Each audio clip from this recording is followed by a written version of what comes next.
nin suudaaniya ayaa waxa la yidhi nimanka suudaanta yani waxyaalaha qosolka ama masaalada way ku badan yihiin nin suudaaniya waxay qoftiisa dumara aad u dhibtay aad bay u dhibtay hadda rag hadda ka dhawaa jiray haddii anaga nala dilay xaggee baan ugu arkaraynaa ninkii suudaaniga ah xaaskiisu aad bay u dhibtay maalintii dambe marka inta uu ka maqan yahay banaanka jiro ayuu soo ka nafisaaba inta uu marka meeshii uu guriga kusii socdana uu kasii warwaraa maalintii uu masjid galay salaadii jimce ayaa sheekhu wuxuu ka sheekeeyey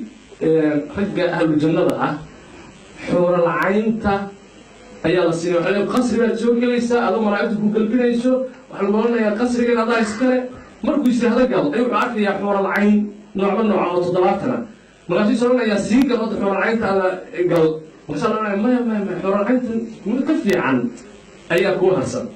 waa laga soo saaraya qolkana la gelinaya waxaasoo dhan waa qasrigiisii xoolo lacaynta oo 200 haddana arkaya tan melihi waxaa leeyahay waxaa wax ka wanaagsan shiikh baa sidaa la moogta ninkii ahlu jannada ahaa waxaa leeyahay waxaa wax ka wanaagsan ayaan ku haynaa ninkii oo sii raacaya shiikhii oo talo muxuu odhan doonaa shiikhu ninkii suudaaniga ah ayuu wuxuu yidhi qol halkii aad gelaysaayo xaaskaagii adduunyada ayaa la dhex xadhiraa wuxuu yidhi shiikhow xadiiska naga baadhay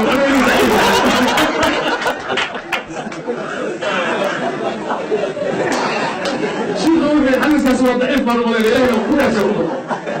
وصلاتي جمع صلاتي من الله الله ويسهل كل واحد لأنه وحده غادي وأقل كي أي كده ما هذا لما تسلمك هذا ما نسويه بسم الله الرحمن الرحيم